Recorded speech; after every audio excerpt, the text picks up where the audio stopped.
Good afternoon, Redwall Survivor! Foxpen here, bringing you another installment of Mossflower Odyssey 4, The Beast in the Crater Top 30 Character Application Readings and Reviews. This time we're going to do the Thief category.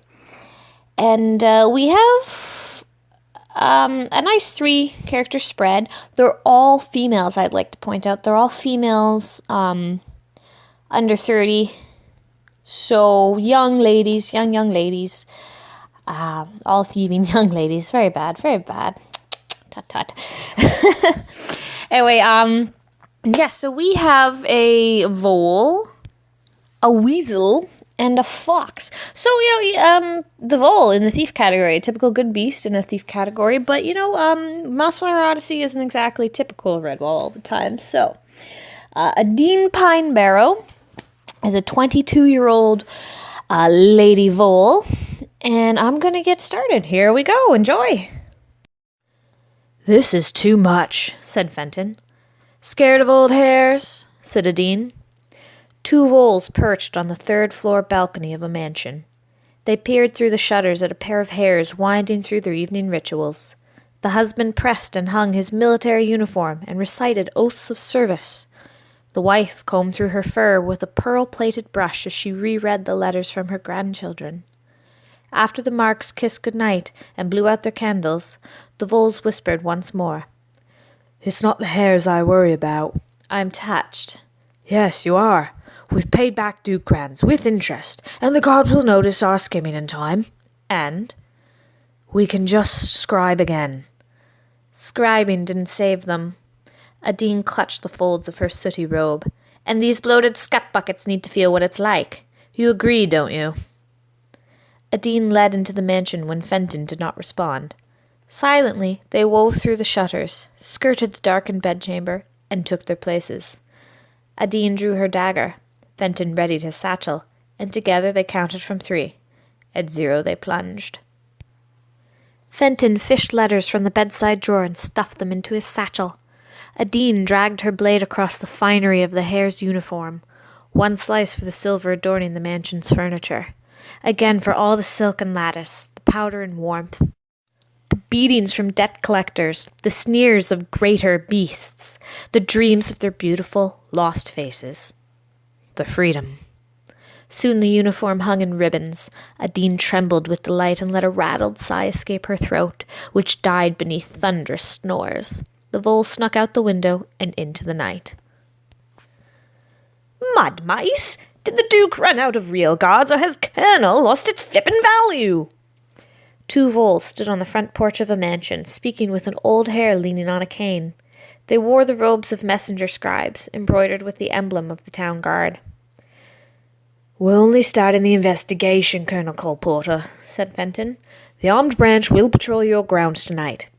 First your deposit, said Adeen. Fenton and the colonel stared at Adeen as though she'd appeared from nothing. Fenton woke first, patted his wife on the shoulder, and forced her into a unified bow. Yes, the deposit, said Fenton. Your reports indicate a warning break-in, so we'll safeguard your valuables at headquarters until the criminals are found. Standard practice, Colonel. Bloody bureaucrats. The hare rapped the doorframe with his cane, but stepped aside. Be quick, and stay clear of my bedroom. The voles tore through the mansion with Colonel Colporter identifying what could and could not leave. Soon a pushcart outside staggered with ancient vases, bejeweled diningware, and trunks of coin and crystal. Adeen stopped as they left the mansion grounds. The doe's pearl brush. Adeen dug through the cart. It's not here. She doesn't deserve it. And do we? Why do we need any of this when we have each other? Having each other didn't save them. Adeen trembled. And if I must lose my treasures, then so should they. Adeen stormed back into the mansion and vaulted up to the 3rd-floor landing. In daylight, the bedchamber ran foul with pink lace, and the sobs of a hare-marm sprawled across her quilts, clutching what few letters Fenton left. Adeen spat at the hare and swiped the hairbrush from her nightstand. Colonel Colporter blocked the bedroom doorway when Adeen turned around. The sheath of his sword cane slid off with one swipe, and the elder hare stood proud with his blade bared. "Safeguard my valuables indeed," said Colporter. "A length of steel or a jailer's whip will teach you your place. Decide." I escaped my place. Adeen's words hung deadly and sure. Let me show you yours. Adeen drew her dagger, counted from 3, and plunged. She dragged her blade across the finery of the hare's doublet, one slice for the colonel's hail of insults when his limbs and weapon failed, again for the paws of mercy and reason gripping at her shoulders, the frozen nights of hunger, the alleyway beds, her pups curled cold and still in their hampers, the freedom. Soon 3 bodies ribboned with cuts sprawled along the floor. Adeen trembled with delight as a rattled sigh primed in her throat. The sigh died when she realized Fenton lay still between 2 elder hares. Adeen stared, immobile, until the real guards arrived. Adeen Pinebarrow. Well, that is another really potent app. Potent enough to remind me of Silas when his app, when I finished reading that one, I was really impressed with it. Adeen, I'm really impressed with this one too. There's so much juicy story here. You know exactly what she's doing, you know exactly why she's doing it, and it's all told in such a manner that it's just so well constructed. You really get a sense of who Adeen is in this application.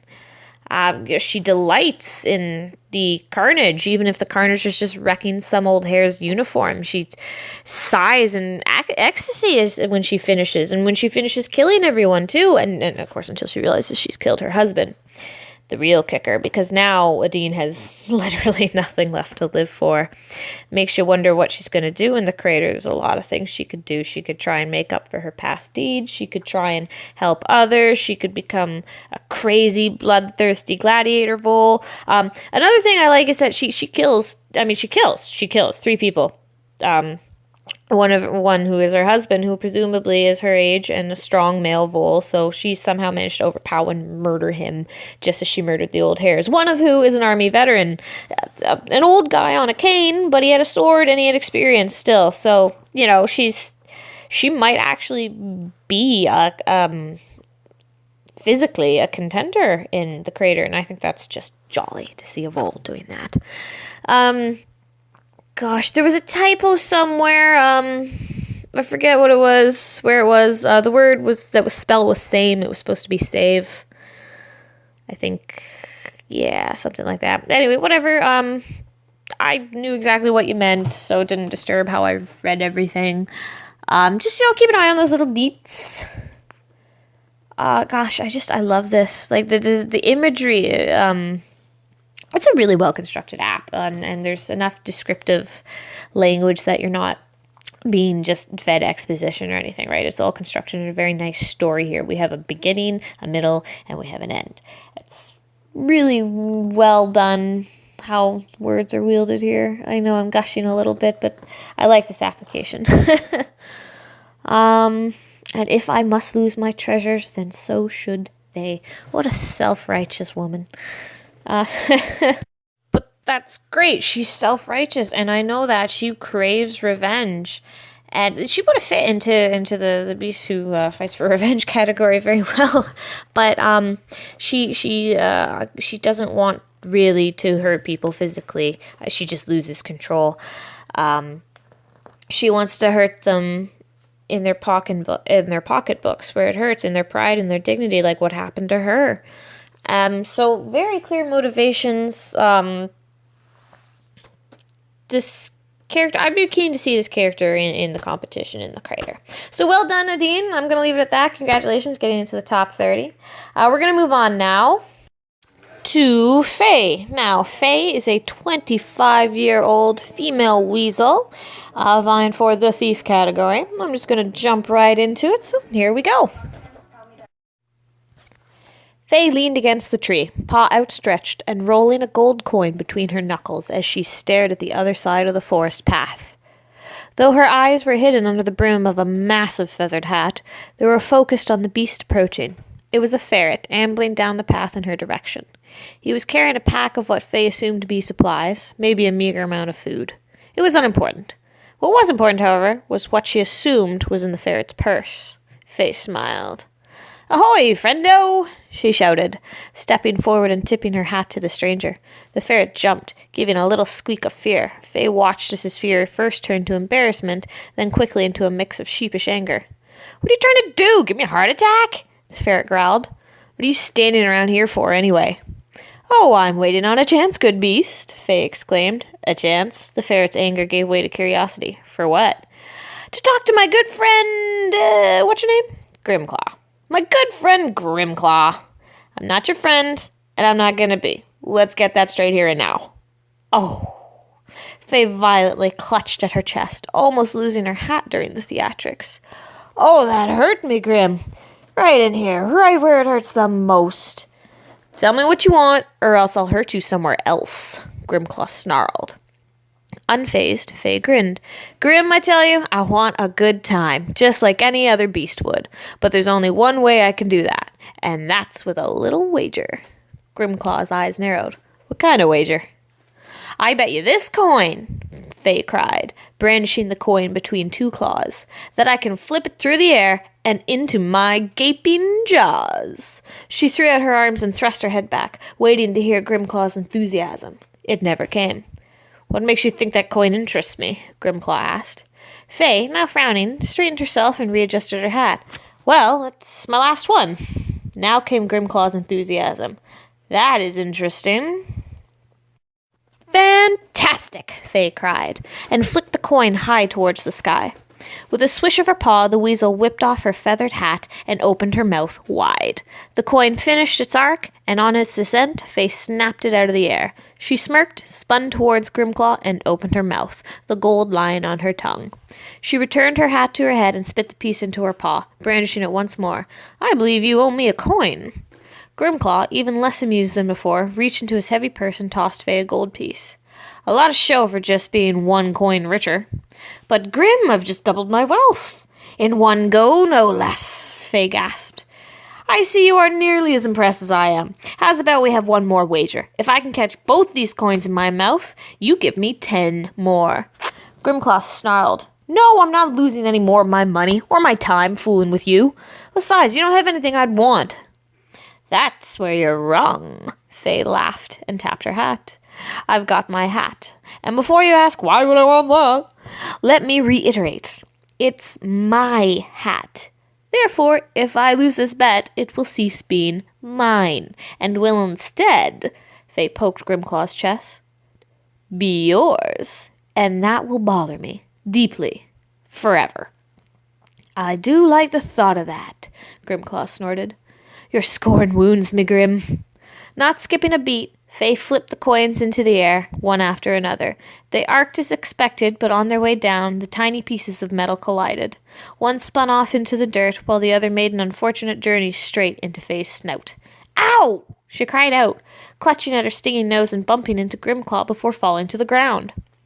Grimclaw burst into laughter. "You're an entertainer, I'll give you that.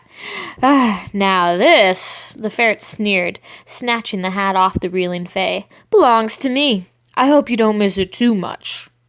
The ferret continued down the road, laughing as he did. Once he was out of sight, Faye smirked and jangled Grimclaw's gold purse in her paw. "Oh, I won't. It wasn't mine anyhow." So there you have Faye. This is a really well-written application. Didn't detect any spag. There's no formatting errors. Consistent tense and perspective. It's well-written, fun scene. Faye is manipulative. We learn that about her. She entices Grimclaw by tapping into his typical vermin greed. Like pretending, if I lose my hat, it's going to bother me forever. And that's like, aha. That to him is worth his time by making someone else feel nasty. So she's possibly a really good judge of character by knowing nothing about other people. We assume, based on this application, that she hasn't been following this ferret. She just saw him on the road and was like, okay, yeah, this is my mark. Anyway, she's also really dramatic. She almost topples over, loses her hat, which is pretending to, once again, be wounded by Grimclaw. That hurts me, Grim. Right in here, man. Right in the heart, man. Where emotions come from, man. It's not cool, man. Of course, Grimclaw, this dramatic kind of behavior she shows lures Grimclaw into, like, thinking, oh, she's just, like, some silly beast. I'm not going to suffer fools, so I'm not even going to really give her the time of day to really pay attention to what's going on. So she definitely, she pretends to be a fool, a showman, but, yeah, she's pretty clever, and she's got, it harkens back to that manipulative, personality. She definitely wants a good time, even if that good time is swindling others out of their coins. And I had a good time reading this application. There's not a lot of there's not a heck of a lot of description, except with the coin toss, which, well, that makes sense because the coin toss is kind of the action that bonds Grimclaw and Faye for the scene here. But really, like, it's pretty simple. Just screen cap a day in Faye's life. Here's, like, 2 minutes of her existence. It's not a captivating app. It's really, really well written, and I enjoyed reading it, and it was fun. But Faye just seems a little too cartoony to really stand out. Like, she didn't really do anything that impressed me too much, you know? Not like Adeen, who lost it, went cray-cray, and just massacred an entire household. Faye is just, like, you know, catching coins on her tongue. Ew, by the way. Ew, you don't know where those coins have been. Ew, spit it out. But yeah, like I said, it's a really well-written app. It just, you know, Faye, if you get into the competition, you're going to really have to do something to impress, because Faye could easily get swamped out by the more,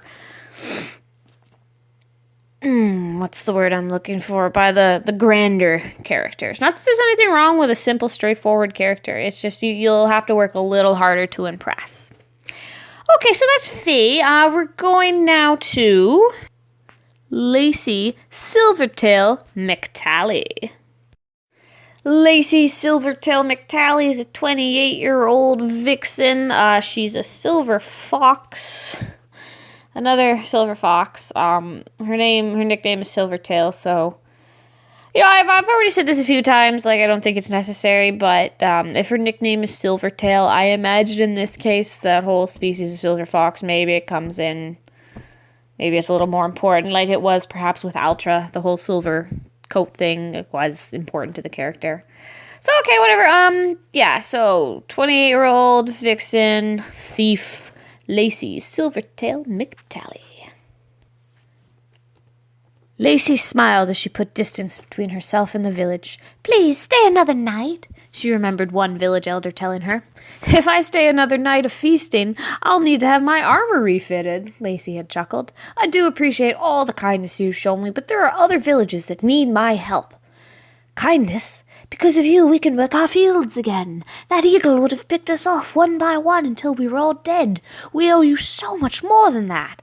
"I certainly hope not," one of the other village elders had scoffed. "Half the village had come together to pay this eagle slayer." "Quiet. When was the last time you saw a vermin beast save a woodlander life? To save your life?" The squirrel said harshly before turning to Lacey again. "You, vixen, are a hero and a credit to your species." "Credit to my species." Lacey repeated the words. Once the village was out of sight, Lacey glanced over her shoulder. Her ears twitched as she waited to see if there was anything following her. Content she is alone, Lacey turned back to the road, coming eye to eye with the eagle's head hanging upside down from a branch above. "Hello, little fox," the bird hissed. Letting out a loud yelp, Lacey stumbled backward, tripping over her own tail and landing on her rump. You're supposed to be dead! I killed you!" The fear, however, quickly turned to anger. "Bird-brained idiot! What do you think will happen if someone sees you, alive, this close to the village?" The eagle clicks his beak in laughter.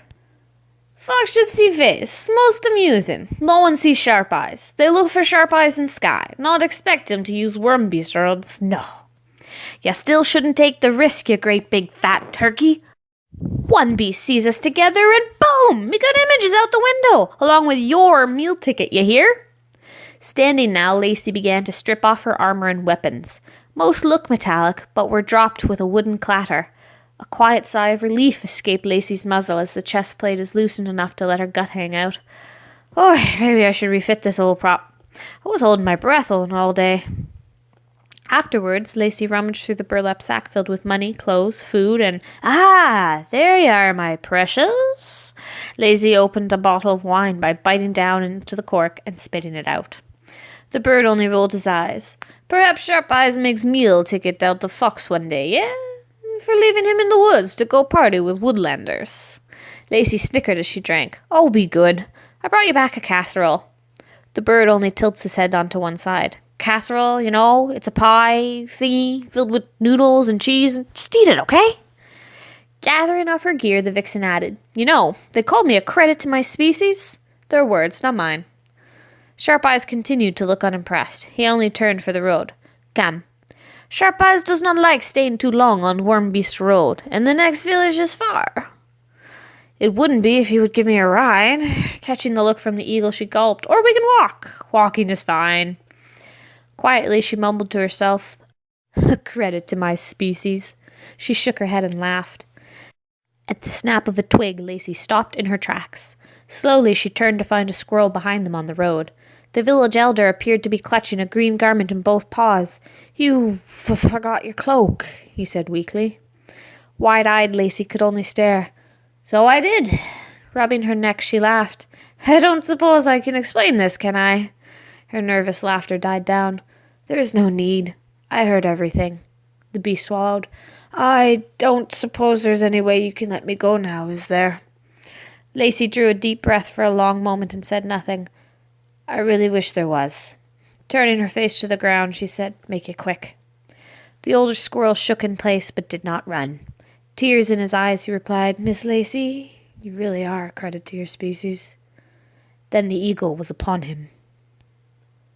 So there's Lacey's Silvertail McTally. Anytime this crops up, I'm gonna point it out. Just in the competition, you're gonna have to switch from present tense to past tense. Otherwise it makes the story jarring, and that's just not good to read.